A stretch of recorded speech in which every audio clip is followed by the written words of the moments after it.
آل محمد بلندر صلوات۔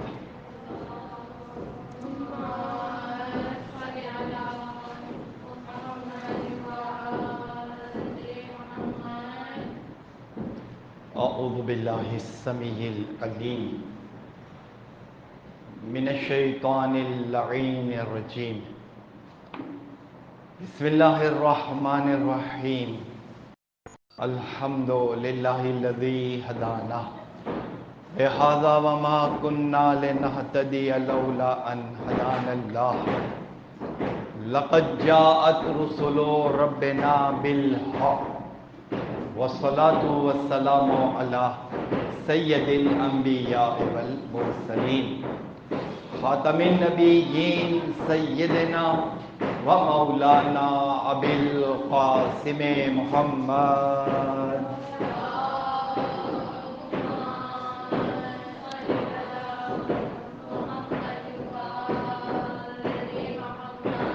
و اہل بیتہ الطیبین الطاہرین المعصومین المظلومین، اما بعد فقد قال اللہ تبارک و تعالی فی کتابہ المبین وہو اصدق الصادقین وقولہ الحق۔ بسم اللہ الرحمن الرحیم، ووجدک عائلا فاغنی۔ درود پڑھیے محمد اور آل محمد پر۔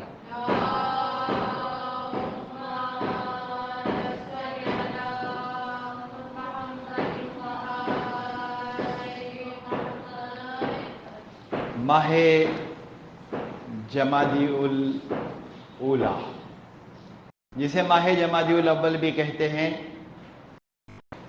یہ ماہ کہ جس میں بروایت شہزادی سلام اللہ علیہ کی شہادت یا وفات حضرت آیات کی تاریخ ہے۔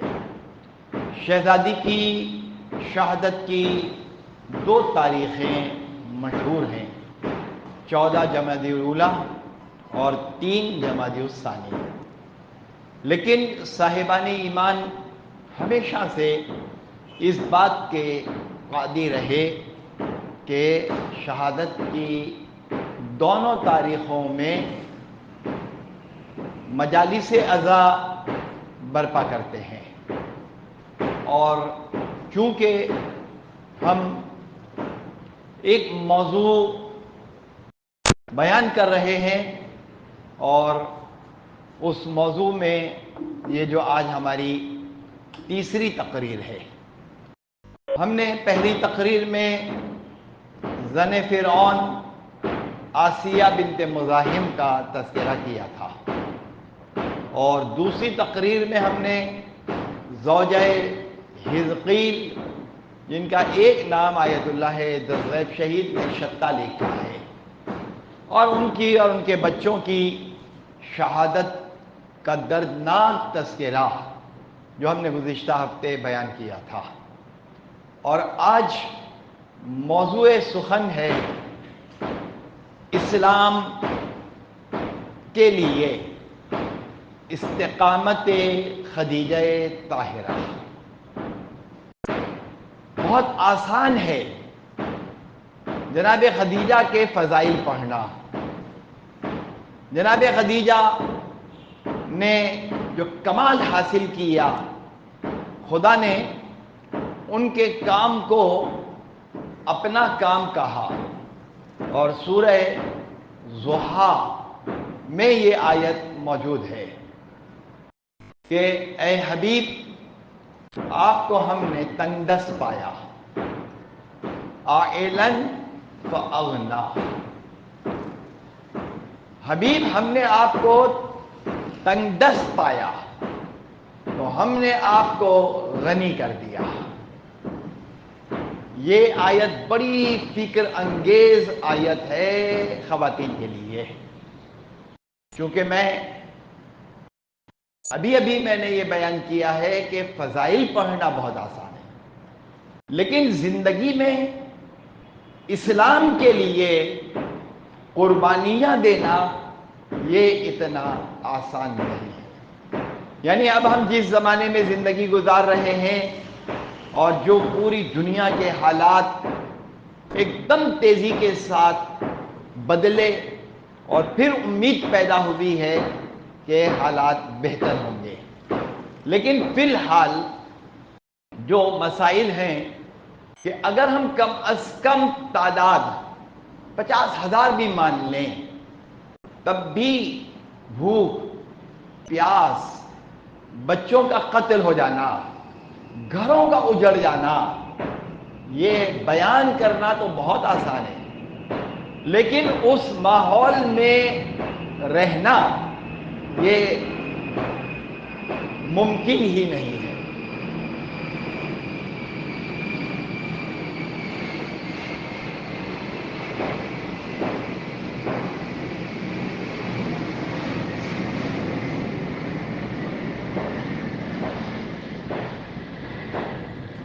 ظاہر سی بات ہے کہ اس وقت ہمارے دو دشمن کام کر رہے ہیں، ایک یہ آرمی کا پلین اڑ کے گیا ہے اور ظاہر ہے کہ اسے ہم روک تو نہیں سکتے، اور اوپر کی جو کھٹ کھٹ کی آوازیں ہیں نہ اسے روک سکتے ہیں۔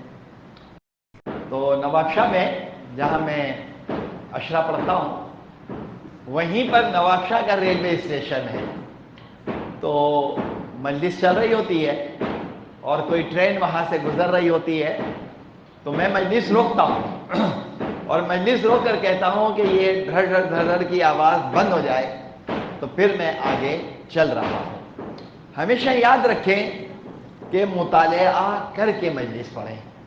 کتاب میں جو لکھا ہوا ہے پوری کتاب میرے ہاتھ میں ہے، ملکۃ العرب۔ ملکۃ العرب جناب خدیجہ کی پوری ہسٹری ہے اور بڑی تاریخی داستانیں اس کے اندر موجود ہیں۔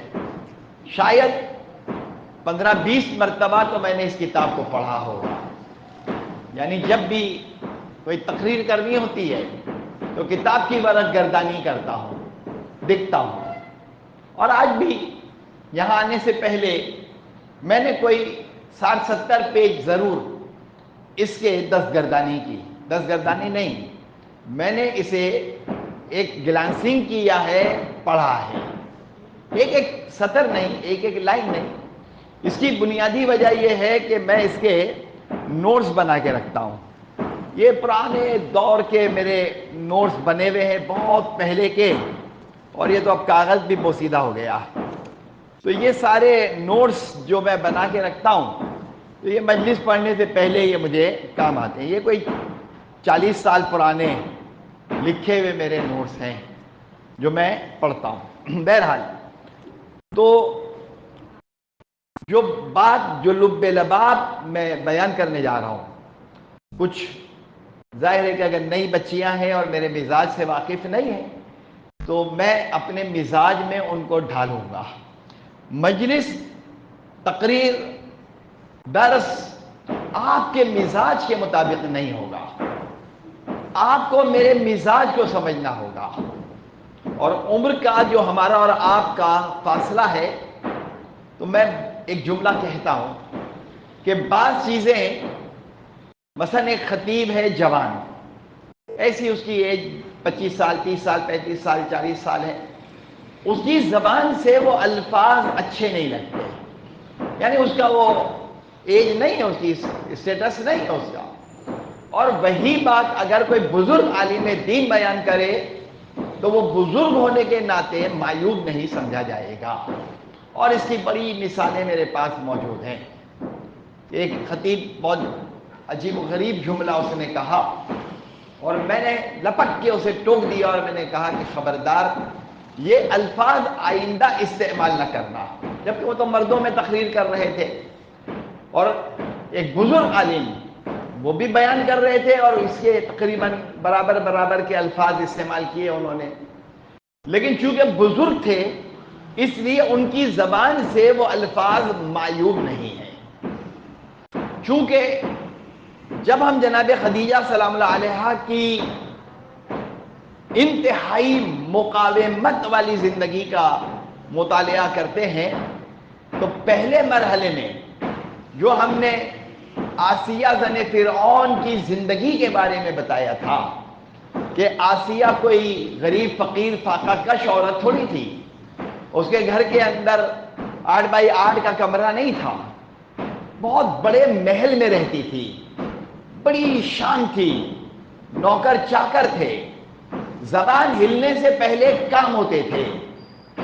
فرعون جیسا شوہر، دیکھیے ظالم اور جابر جتنا ہی بڑا ظالم اور جابر ہو، اس کی بیوی کے مقابلے میں، بہن کے مقابلے میں، بیٹی کے مقابلے میں، ماں باپ کے مقابلے میں اس کے دل میں نرم گوشہ پایا جاتا ہے.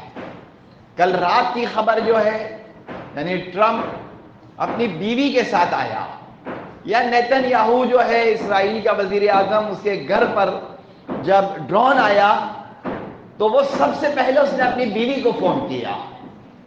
اور ظاہر سی بات ہے کہ یہ قربت ہوتی ہے. تو انسان جتنا بھی بدمزاج ہو، لیکن ماں باپ کے سامنے، بیٹی کے سامنے، بہن کے سامنے، اور چاہے جتنا کلیش ہو بیوی کے ساتھ، لیکن بیوی کے ساتھ، بیوی نہیں مرد کا رویہ بہت زیادہ، بعض چیزیں عورتیں خراب کر دیتی ہیں، مرد اتنا برا نہیں ہوتا جتنا عورتیں اس کو برا بنا دیتی ہیں. اس لیے میں اپنی عمر کی وجہ سے یہ باتیں بیان کر رہا ہوں کہ میں آپ لوگوں سے بہت زیادہ فرق ہے عمر میں، اس لیے میں کہہ رہا ہوں کہ ان کو تحمل کرنا چاہیے اور مزاج شناس ہونا چاہیے. ایرانی پارلیمنٹ میں جب 1979 میں انقلاب آیا تو ایک عورت پارلیمنٹرین بنی، یعنی پارلیمنٹ میں وہ آئی. تو ندا اسلام ایک رسالہ چھپتا تھا تہران سے، میں اس کا ممبر تھا، اور وہ باقاعدہ رسالہ میرے پاس آتا تھا. تو وہ خاتون جو ہیں ان کا انٹرویو میں نے پڑھا تھا. درود پڑھیے محمد آل محمد.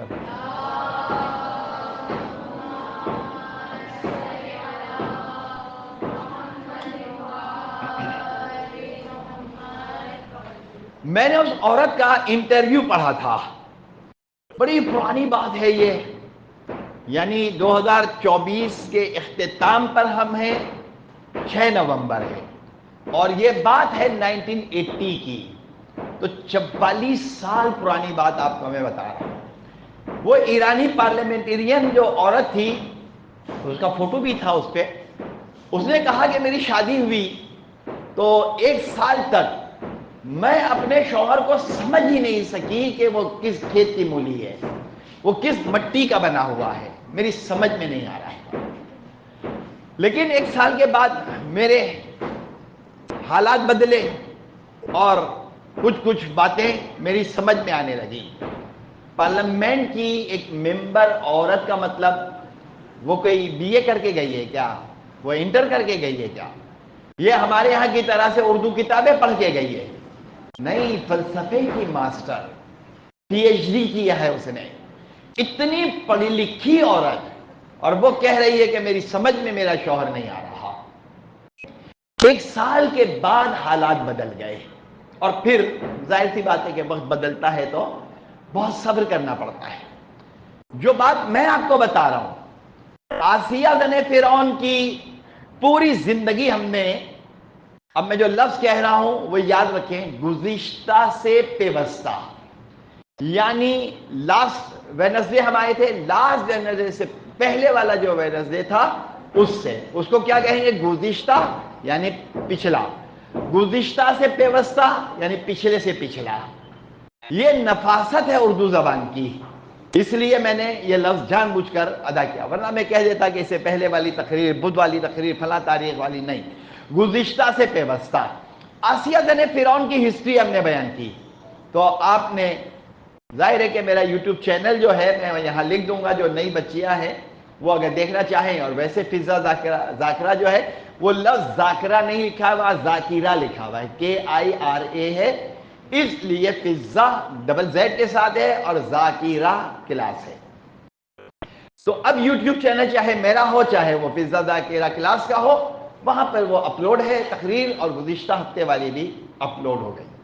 تو جناب علی ایک ایسی متمول متمول کا مطلب کیا ہے؟ دولت مند. جہاں ریل پیل ہے، ریل پیل یعنی لب ہلنے سے پہلے دنیا کی نعمتیں موجود ہوں، لیکن میں یہ دنیا کی نعمتیں دیکھوں یا میں دین اسلام کو دیکھوں. اب یہاں پر ہمیں نمبر 1 ہمیں دونوں میں موازنہ کرنا ہے. اور ہمیں کیا چاہیے؟ اگر میں مادی زندگی گزارنا چاہتا ہوں تو میں ٹھاٹ باٹ لے لوں گا، دولت لے لوں گا، شہرت لے لوں گا. اور اگر مجھے دین چاہیے تو دین کے لیے چاہے وہ آسیہ ہو، چاہے وہ شتہ ہو، چاہے وہ اس وقت کی اور جناب خدیجہ ہو، اور جناب خدیجہ کے بعد کی عورتیں ہوں، ثانی زہرا ہوں، مثلا جناب شہزادیوں میں کلثوم ہو یا شہزادیاں ہوں، جو بھی ہوں، وہ ساری ایک ہسٹری رکھتی ہے. تو اب جناب علی، جناب خدیجہ متمول ہے. متمول یعنی اتنی دولت کہ ایک چھوٹا سا فقرہ کہ 80 اونٹ سامان کے بار کر کے مال تجارت بھیجتی تھیں. جو میں نے گزشتہ ہفتے بتایا کہ ٹیکنک کے ساتھ زندگی گزاریں اور بہت زیادہ کلیکٹیولی اپنی زندگی کو سنواریں. عورتوں کا کام کیا ہوتا ہے؟ میں بھی اپنے دوستوں کو بتاتا ہوں کہ اگر پیسے بچانے ہیں تو بیوی کو دے دو، وہ بچا کے رکھے گی. ہمارے پاس خرچ ہو جائیں گے، اس کے پاس ہوں گے اور وہ جمع کرتی رہے گی. تو میں نے گزشتہ ہفتے آپ کو بتایا کہ جناب بہت سلیکٹڈ لائف گزاریں اور ایسڈ بنائیں. یہ میں نے ایسے ہی نہیں کہہ دیا تھا، میری اپنی لائف کا ایک بڑا تجربہ ہے کہ جس سے میں نے ان سارے امور میں کام کیا ہے. اب جناب خدیجہ 80 اونٹ، ایک چھوٹی سی بات، ایک اونٹ کتنے کا آتا ہے؟ اس زمانے میں کتنے کا آتا تھا؟ 80 اونٹ کے رکھنے کی جگہ کتنی ہوگی؟ اس کمرے میں کتنے اونٹ آ جائیں گے؟ برابر میں بھی کھڑے کریں تو جناب علی پھر مال تجارت اسٹاک دکانوں کے اوپر کتنا ہوتا ہے؟ اور کتنے نوکر چاکر اور ایک عورت یہ تجارت کر رہی ہے.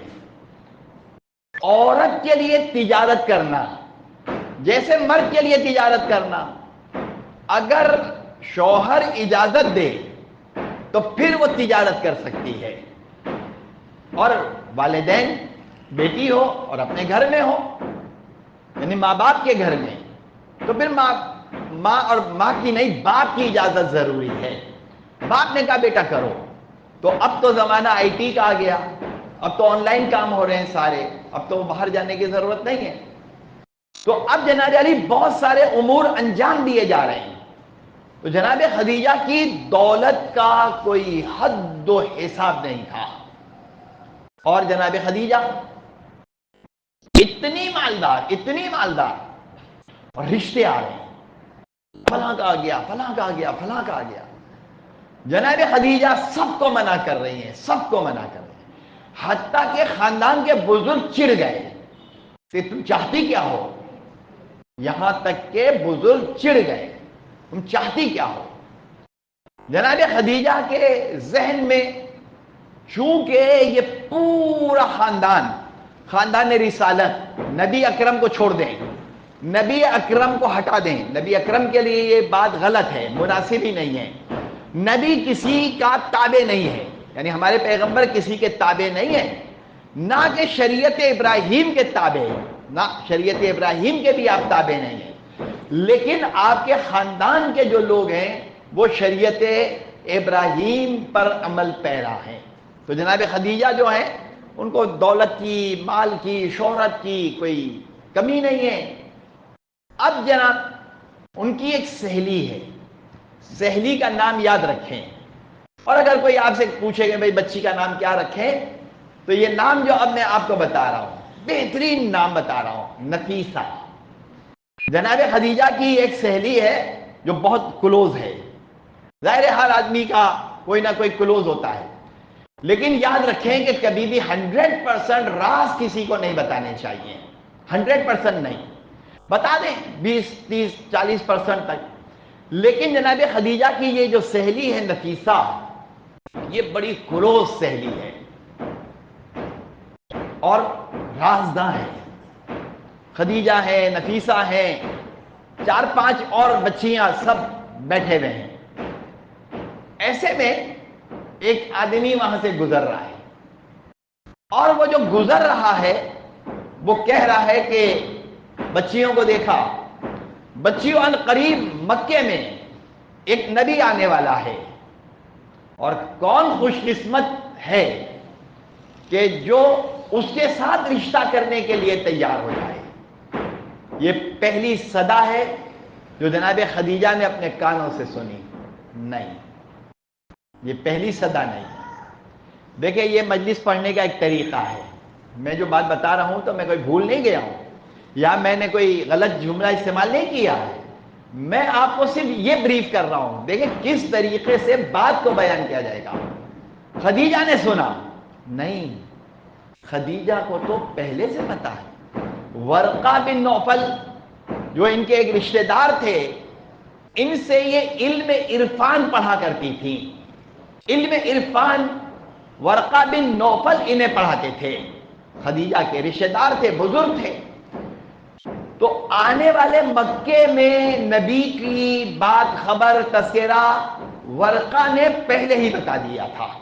تو خبر پر خبر آئی کہ ایک آدمی جا رہا ہے اور وہ کہہ رہا ہے کہ مکے میں ایک نبی آنے والا ہے.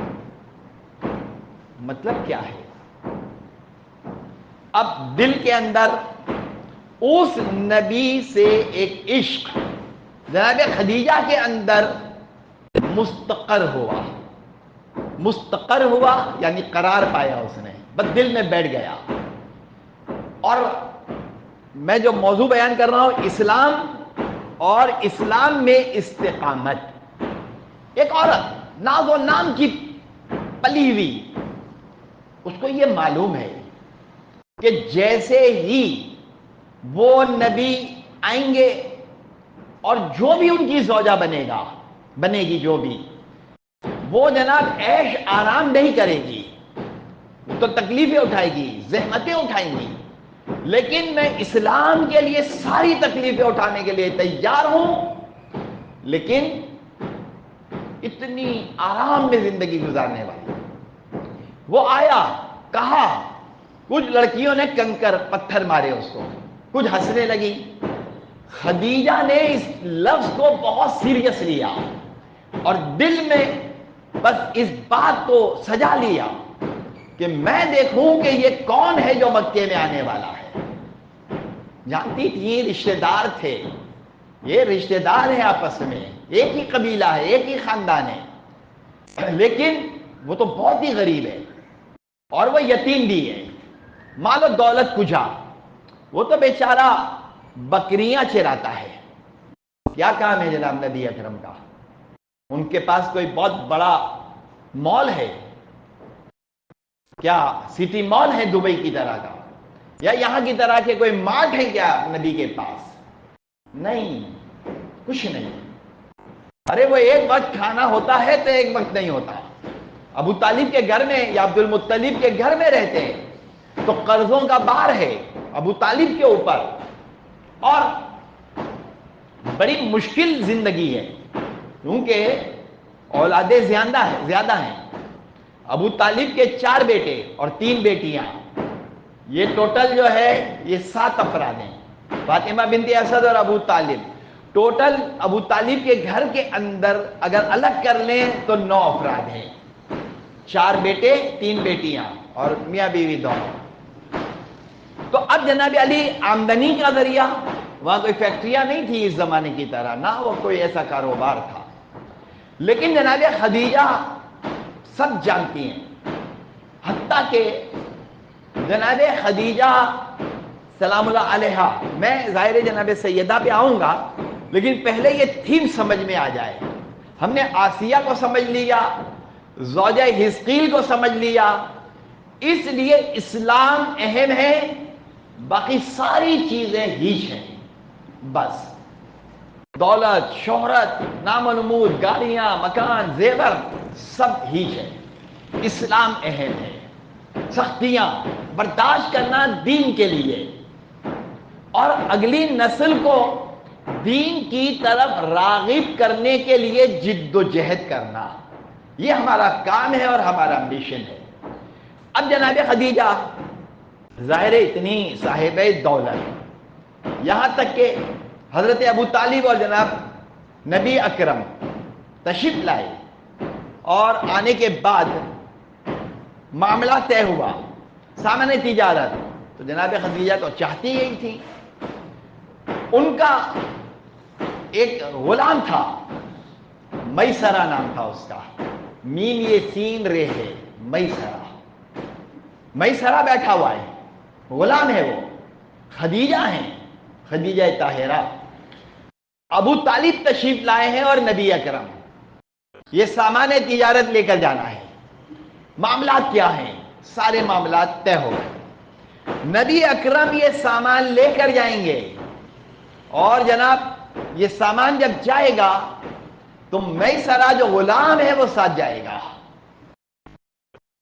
سامان لاد دیا گیا، گویا کہ ٹرکوں پہ ڈال دیا گیا، اونٹ پہ سامان لاد دیا گیا، اونٹوں پر، اور یہ کاروان چلا. راستے میں ایک درخت کے نیچے نبی اکرم اونٹوں کی رکھوالی کے لیے بٹھا دیے گئے. آپ کو حیرت نہیں ہونی چاہیے کہ مثال کے طور پر یہ عالم دین جو ہے ہم قم میں دیکھتے ہیں، مشہد میں دیکھتے ہیں، نجف میں دیکھتے ہیں، علماء امامہ لگائے ہوئے ہیں اور روٹی کی لائن میں کھڑے ہوئے ہیں، روٹی لے رہے ہیں. بچوں کی جو ہے وہ گاڑی ان کے ہاتھ میں ہوتی ہے اور روٹی کی لائن میں کھڑے ہوئے ہیں. نہیں، نبی اکرم سامان کے پاس بٹھا دیے گئے، اور وہاں پر ایک راہب تھا، نصورہ نام تھا اس کا. حیات القلوب میں 3-4 واقعات لکھے ہوئے ہیں. یہ نصورہ راہب جو ہے اس نے دیکھا کہ ایک کاروان آیا ہے، کاروان والوں آؤ ہمارے گھر کھانا کھاؤ. یہ پورا کاروان اندر آ گیا، اندر آ کے بیٹھ گیا کھانے کے لیے. نصورہ نے کہا کہ کیا سب آ گئے؟ جی سب آ گئے. کہا نہیں، سب نہیں ہے، کوئی رہ گیا ہے. کہا ایک جوان ہے، بس وہ ہم نے سامان کی حفاظت کے لیے رکھا ہے. نصورہ نے دل میں کہا ارے وہی تو مقصود ہے میرا، وہی مقصود ہے، اس کو بلاؤ. اب جناب اس کو بلا لیا گیا، یعنی نبی کو بلایا گیا. 2 باتیں بڑی اہم ہوئی. نصورہ ہے راہب، کون ہے؟ کرسچن، عیسائی. اس نے اپنے کلیسا سے، اپنے چرچ سے، اپنے معبد سے 3 الفاظ استعمال کیے ہیں میں نے، جو آپ کو یاد رہے. منزل پڑھتے پڑھتے آدمی بھول جاتا ہے، تو انگلش کا کوئی لفظ بول دے، اردو کا بول دے، کوئی فارسی کا بول دے، کوئی مشکل اردو بول دے، تاکہ مجمع کو یہ پتہ نہ چلے کہ مولانا صاحب جو ہیں یا ذاکرہ جو ہیں یہ بھول گئی ہیں. اس لیے الفاظ کا ذخیرہ ہمارے پاس بہت ہونا چاہیے. معبد، کلیسا، چرچ، یہ پادری جہاں رہتے ہیں جو لفظ آئے دماغ میں بیان کر دیں بس. یہ بڑی ٹیکنیک ہے ذاکرہ کے لیے، یا ہمارے لیے، میں بھی بھول جاتا ہوں کبھی کبھی. تو چونکہ میں اب رٹ کے تو تقریریں کرتا نہیں ہوں، حاصل مطالعہ ہے، اس لیے میں الحمدللہ. تو اب جناب علی کیا نتیجہ نکلا کہ جناب علی بادل نے سایہ کیا ہے. بادل کا سایہ. تو جناب خدیجہ جو ہیں انہوں نے یہ سب بادل کا سایہ دیکھ کر ہاں نہیں کہا. جناب خدیجہ کو معلوم ہے کہ یہ پیغمبر ہیں اور پیغمبر ہونے کا اعلان کریں گے. تو پیغمبر کا مطلب پوری پیغمبروں کی ہسٹری جناب خدیجہ کے سامنے ہے. کوئی آرے سے چیر دیا گیا، درخت کے اندر جناب یحییٰ تھے اور درخت کاٹ دیا گیا، جناب یحییٰ کے 2 ٹکڑے ہو گئے. جناب نوح علیہ السلام ان کو پتھر مارے گئے، پتھر، اور پتھر مارے گئے، اتنے پتھر کہ جناب نوح بے ہوش ہو گئے، اور جناب نوح علیہ السلام گر گئے. ظاہر ہے جب کوئی بے ہوش ہوگا تو کھڑا تھوڑی رہے گا، گر جائے گا. اتنے پتھر مارے گئے تھے، اتنے پتھر کہ جناب پتھروں کے نیچے جناب نوح کا جسم آ گیا کہ گویا کہ زندہ قبر کے اندر چلے گئے۔ جبرائیل امین آئے اور آنے کے بعد پتھروں کو ہٹایا اور جناب جبرائیل امین نے ان کو ہوش میں لا کر کھڑا کیا۔ اب آپ کی سمجھ میں آ گیا، دین یا آرام اور آسائش، مجھے کیا چاہیے؟ اب یہ بات ریکارڈ ہو رہی ہے لیکن بہرحال میں بیان کر دیتا ہوں۔ دو واقعات ابھی ہوئے ہیں۔ ایک جگہ پر پروفائل بھیجی گئی تو جناب ان کے یہاں سے آیا کہ آپ کا اپنا ذاتی گھر ہے، لڑکا جو ہے وہ کیا کرتا ہے، دیندار کی کوئی ضرورت نہیں ہے، کیا وہ اپنی ہماری بیٹی کو آسٹریلیا لے کے جائے گا، وہ وہاں پر سیٹل ہو جائے گا، اس کا ذاتی گھر ہے، گاڑی ہے، اس کا بیلنس کیا ہے؟ اسلام کہاں گیا؟ دین کہاں گیا؟ ساری چیزیں مادیت۔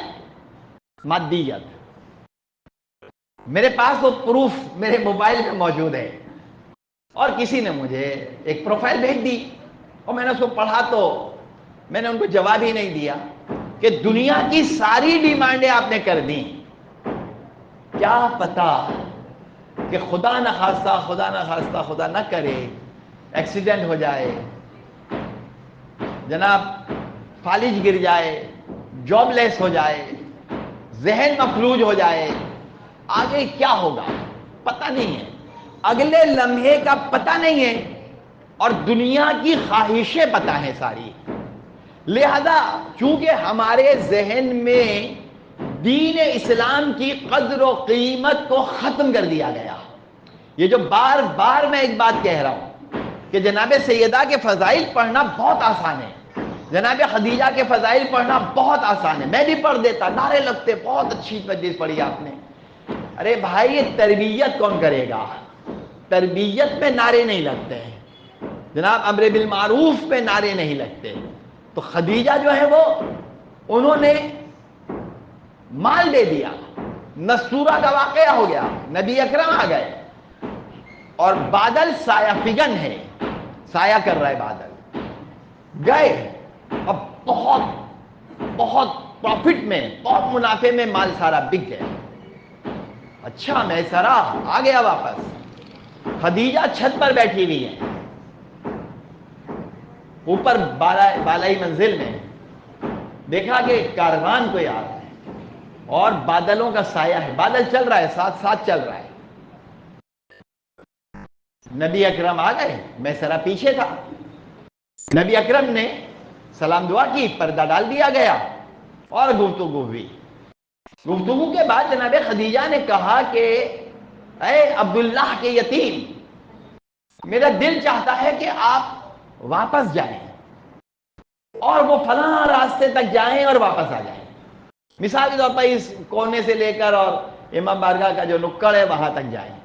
جناب خدیجہ نے کہا، جناب خدیجہ کیا دیکھنا چاہ رہی ہیں؟ وہ یہ دیکھنا چاہ رہی ہے کہ یہ جو بادل ساتھ چل رہا ہے واقعی یہ میری آنکھ کا دھوکہ تو نہیں ہے۔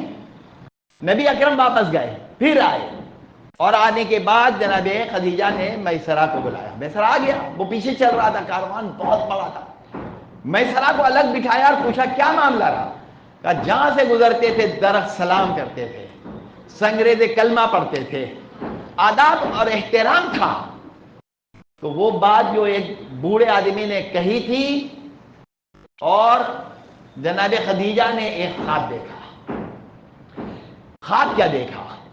خواب یہ دیکھا کہ سو رہی ہیں اور گھر کے اندر سورج اترا اور اس کی کرنیں پورے مکے میں سایہ فگن ہو گئی، پورے مکے کو اس نے روشن کر دیا، پورے مکے میں اجالا ہو گیا۔ یہ خواب دیکھا تھا۔ جناب ورقہ بن نوفل کے پاس گئی، ورقہ ان کا استاد بھی تھا اور رشتہ دار بھی تھا، بزرگ تھا۔ ورقہ میں نے یہ خواب دیکھا ہے، اے بزرگ عرفانی عالم، میں نے خواب دیکھا ہے۔ کہا اس خواب کی تعبیر یہ ہے کہ آپ کی شادی جس سے ہوگی، اس شادی کے بعد آپ پوری دنیا کے اندر اس کا ڈنکا بجے گا اور وہ نبی ہوگا. یہ جناب خدیجہ.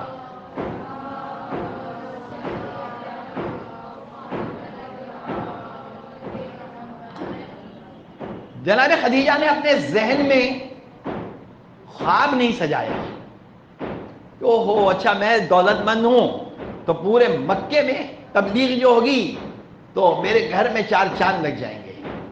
دیکھیں ایک طرف یہ بات ہے اور دوسری بات میں بتا رہا ہوں. بس بچیاں جو نہیں ہیں اسے پہلے میں نے بتایا ہے، لیکن ظاہر ہے کہ ہمارا جو یہاں پر سلسلہ ہے بچیاں چلی جاتی ہیں، پھر کچھ نئی بچیاں آ جاتی ہیں. شادی کے حوالے سے 50% لڑکی کو اختیار ہے اور 50% باپ یا دادا. اگر باپ ہے زندہ تو باپ کو اختیار حاصل ہے، اور باپ نہیں ہے تو دادا کو. باپ بھی نہیں ہے دادا بھی نہیں ہے تو 3 الفاظ یاد رکھیں: عاقلہ، بالغہ، راشدہ. پھر کبھی پوچھ لیجئے گا، میں ابھی اس بحث میں گیا تو وہ ساری بحث وہاں چلی جائے گی. عاقلہ، بالغہ، راشدہ. تو باپ کو اختیار حاصل ہے بعض معاملات میں. باپ کی اجازت کے بغیر وہ کچھ نہیں کر سکتی. کچھ نہیں سے کیا مطلب؟ 50% اختیار ہے، 50 نہیں ہے. باپ نہ ہو تو دادا ہو، اور ورنہ حاکم شرع. حاکم شرع یا ان کا وکیل جو بھی ہے ان کو اختیار حاصل ہے. تو اب جناب خدیجہ جو ہے وہ کون ہے؟ عاقلہ بھی ہیں، بالغہ بھی ہیں، راشدہ بھی ہیں، متمول ہیں اور تاجرہ ہیں. جناب خدیجہ نے کہا کہ آپ نے شادی کے بارے میں کیا فیصلہ کیا ہے؟ کہا نہیں ابھی تو میں نے سوچا نہیں ہے. نبی اکرم سے کہہ رہی ہیں، خود ورجن ہے، شادی کے بارے میں نے سوچا نہیں. مطلب میرے حالات نہیں ہیں. حالات کو چھوڑیں آپ، میں نے آپ کے لیے ایک رشتہ دیکھ لیا ہے. اچھا. کہا وہ آپ کے خاندان کی ہے، متمول ہے، آپ کی تابع دار رہے گی، آپ کے زیر تحت رہے گی، اور جو آپ کہیں گے وہ کرے گی. بہرحال ساری باتیں ہو گئیں. جب باتیں ہو گئیں تو نبی اکرم نے نہ ہاں کہا نہ کہا.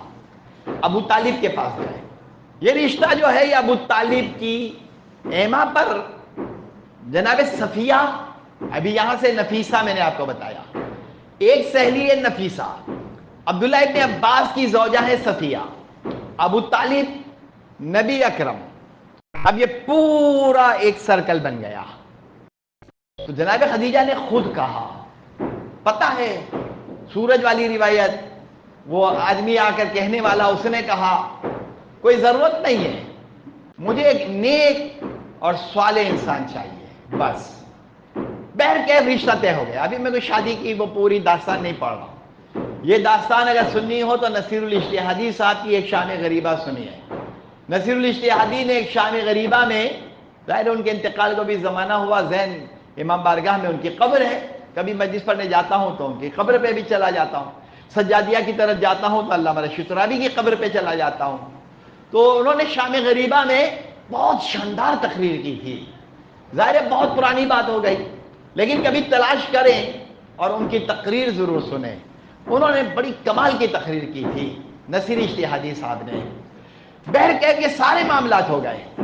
ادھر معاملات طے ہوئے اور ادھر پریشانیاں شروع ہو گئیں، زحمتیں، تکلیفیں، آلام. کیا سوچا تھا؟ نہیں، وہ سوچا ہی نہیں تھا جو ہم سوچتے ہیں. ہم سوچتے ہیں مال دولت، آرام، گاڑیاں، پجیرو، بنگلہ، اور جناب وہ ہنی مون منانے کے لے کے جائے گا.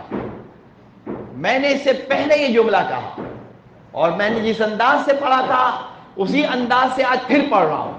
اس سے پہلے میں نے یہاں پر پڑھا ہے. اس زمانے میں شاید یہ ریکارڈنگ نہیں ہوتی تھی اور وہ معلوم نہیں ہے. اور وہ بات اب میں پھر پڑھ رہا ہوں کہ جناب ایک آدمی جو ہے اس کو آگ کے گرز مارے جا رہے ہیں. ملائکہ نے پکڑ لیا اس کو اور رسیوں سے باندھا ہے اور آگ کے گرز مار رہے ہیں، آگ کے گرز. اور اس کی بیوی نے دیکھا، غور سے جو دیکھا تو یہ تو میرا شوہر ہے، اس کو کیوں مار رہے ہو؟ اسی طرح سے میں نے پڑھا تھا پہلے. اس کو کیوں مار رہے ہو؟ کہا یہ گناہگار ہے اس لیے ہم اس کو مار رہے ہیں۔ کیا گناہ ہے اس کا کہ تم اس طرح سے آگ کے گرد مار رہے ہو؟ کہا گناہ اصل میں ڈائریکٹ اس کا نہیں ہے، ڈائریکٹ گناہ تم نے کیا، تمہاری وجہ سے یہ اتنے بڑے گناہ کا مرتکب ہو گیا۔ میرا کیا قصور ہے بھائی؟ میں نے کیا کہا؟ میں نے تو کچھ نہیں کہا۔ یہ جو عورتوں کا انداز ہوتا ہے، میں نے تو کچھ نہیں کہا۔ اچھا وہ جو تم فرمائشیں کرتی تھی، یہ بیچارہ غریب آدمی، یہ مزدور آدمی، تم نے جو فرمائشیں کی ان فرمائشوں کی وجہ سے یہ حلال لے کر آتا تھا، تمہیں سکون نہیں ملتا تھا، تمہیں چین نہیں آتا تھا، تمہاری فرمائشیں ختم ہونے کا نام نہیں لیتی تھیں، اور تم اسے بہت زیادہ سخت و سست کہتی تھی۔ یہ ظاہر ہے بیوی کی خدمت، بیوی کا ناراض ہونا اس کو پسند نہیں تھا، تو اب اس نے حلال اور حرام کی تمیز کو ترک کر دیا، اور تمہاری خواہش کو پورا کرنے کے لیے اس نے حلال کو ترک کر دیا اور حرام مال کما کما کر لا کر تمہیں دیتا رہا، اور تم آرام آسودہ زندگی گزارتی رہی۔ ارے تم خواہشات حلال میں پوری کر لیتی تو یہ عذاب نہیں ہوتا، اور تمہاری خواہشیں پوری نہیں ہو رہی اس لیے یہ حرام کی طرف چلا گیا، اور اس کی وجہ سے جناب یہ اس وقت جہنم کی آگ کے اندر چلا گیا۔ کیا کرائٹیریا ہے؟ اسلام یا دنیا؟ دین یا آرام؟ کیا سلیکٹ کریں گے ہم؟ جناب خدیجہ کے پاس کتنی دولت ہوگی؟ میں جو لفظ استعمال کر رہا ہوں ملین، پھر میں کہہ رہا ہوں بلین، پھر میں کہہ رہا ہوں ٹریلین۔ آپ کو حساب کرنا آتا ہے؟ بہت ساری لڑکیوں کو تو حساب ہی کرنا نہیں آتا۔ یونٹ 10 100 1000 10,000 لاکھ 10 لاکھ، یہ کروڑ تو ہماری زبان میں استعمال کیا جاتا ہے، بلین بلین ٹریلین۔ تو جناب خدیجہ کے پاس جو ہے نا یہ ٹریلین ٹریلین جو ہے نا یہ سب ختم، اس سے بھی آگے 14 ڈیجٹ کا کیلکولیٹر ہمارا فیگر ختم کر دیتا ہے۔ اب مجھے نہیں پتا کہ یہاں بچیاں جو ہیں کون کون اکاؤنٹس جانتی ہیں، میں تو سمجھتا ہوں سب بی اے والی لڑکیاں ہیں، لہذا ظاہر ہے کہ میں تو اکاؤنٹس ہی کرتا ہوں، میرا بزنس ہی اکاؤنٹس ہے اور ٹیکسیشن ہے، تو اس وجہ سے میں تو ہر وقت کروڑوں کی فیگروں میں کھیلتا رہتا ہوں۔ میں ایک صاحب کو پڑھا رہا تھا، ایک بچے کو، اس کے خالو وہاں بیٹھے ہوئے تھے، کہنے لگے یہ کروڑوں کروڑوں کی باتیں کر رہے ہو، اس میں سے آدھے ہی دے دو ہمیں۔ تو اب کیا ہوا جناب، یہ بلین ٹریلین یہ کچھ نہیں ہے۔ اور خدیجہ طاہرہ نے کیا کیا؟ خدیجہ طاہرہ نے اسلام کے لیے، دین کے لیے یہ سب کچھ دے دیا۔ خدیجہ نے اپنا مال سمجھا تو یہ میرا مال، اور کہا نہیں یہ میرا مال اللہ کی امانت اور دین پر خرچ ہو، ضائع نہ کرے میرا شوہر۔ میں نے یہیں گلمار میں ایک فیملی دیکھی، میرے بہت قریب تھی وہ فیملی۔ ایک آدمی جو ہے وہ ہیروئن پینے لگا اور پورا گھر برباد کر دیا اس نے۔ ہیروئن پیتے پیتے بچے بیچارے، نہ ان کے پاس کپڑے، نہ برتن، نہ بلینکٹ، کچھ نہیں، سب خالی ہو گیا ہیروئن پیتے پیتے۔ تو ایسا نکھٹو نہ ہو۔ اگر ایسا شخص جو شراب پیتا ہے، کروڑ پتی ہے، وہ رشتہ اچھا ہے، یا ایک آدمی بھائی دال روٹی کھلا دے گا، مثلا اب تو دالیں بھی بہت مہنگی ہو گئی ہیں، لہذا وہ چٹنی روٹی کھلا دے گا، پیاز روٹی کھلا دے گا، لیکن عزت دے گا، وہ اچھا۔ جناب خدیجہ کی سیرت نے ہمیں 2 باتیں بتائیں، اور 2+1 3 باتیں بتائیں۔ جناب خدیجہ نے کہا کہ اسلام کو اہمیت دو، دولت کو اہمیت نہ دو، دین کے لیے سب کچھ قربان کر دو۔ اس کے بعد کا جملہ پڑھوں، اس کے بعد کے، اب ظاہر ہے کہ آج 10 منٹ لیٹ تقریر شروع ہوئی ہے، لیکن ظاہر ہے میں بس زیادہ لمبی تقریر نہیں کروں گا، اس کا ایک پارٹ پھر انشاءاللہ آئندہ بتاؤں گا۔ جناب خدیجہ نے کیا کیا؟ جناب خدیجہ نے جب نبی کے ساتھ عقد ہو گیا تو پتا ہے پہلے سے کہ وہ غریب ہے۔ غریب سے مراد دولت کی کمی ہے، غریب سے مراد وہ غریب نفسی اور غریب فعلی نہیں ہے، میں مطمئن ہوں۔ الا بذکر اللہ تطمئن القلوب، مجھے اطمینان حاصل ہے۔ انسان خواہشات اگر کم سے کم کرتا چلا جائے تو سکون بڑھتا چلا جائے گا۔ خواہشات تو کبھی ختم ہوتی ہی نہیں ہے۔ جب خواہشات ختم نہیں ہوتی تو اس کے بعد چھٹے امام امام جعفر صادق علیہ السلام کا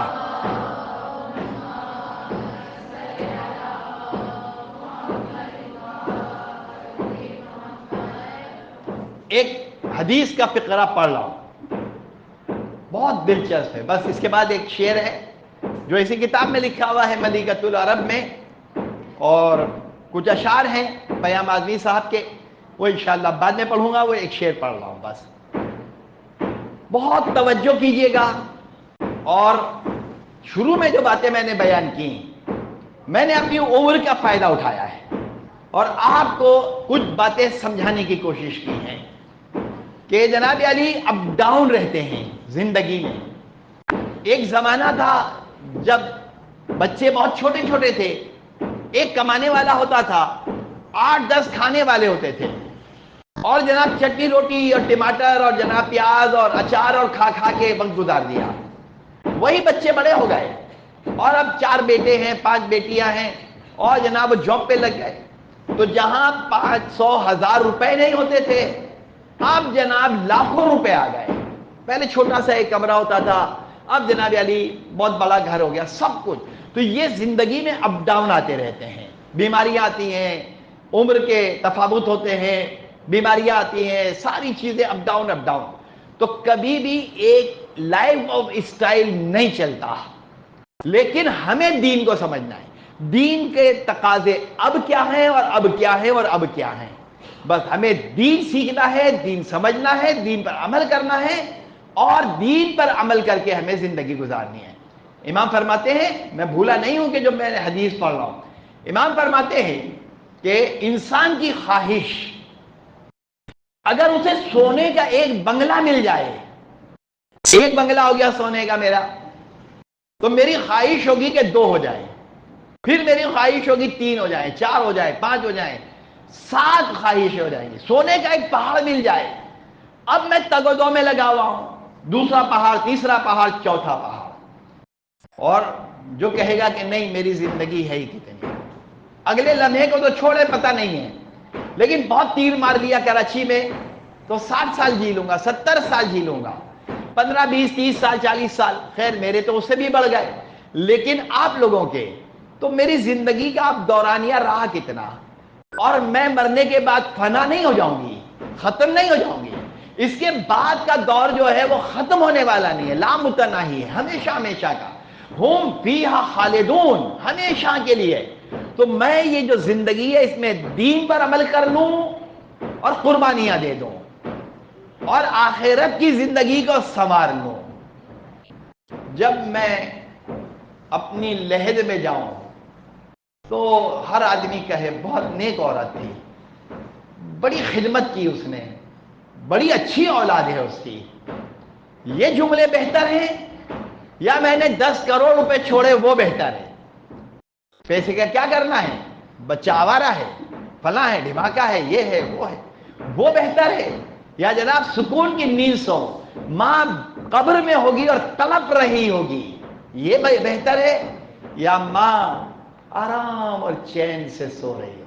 ماں کو تو قبر میں بھی قرار نہیں آئے گا، اس لیے کہ وہ جس مشن کے لیے دنیا میں آئی ہے وہ مشن پائے تکمیل تک پہنچ جائے۔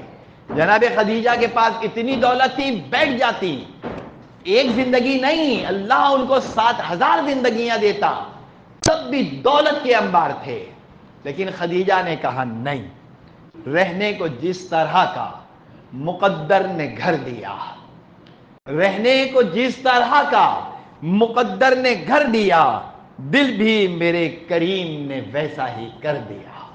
درود پڑھے محمد اور آل محمد۔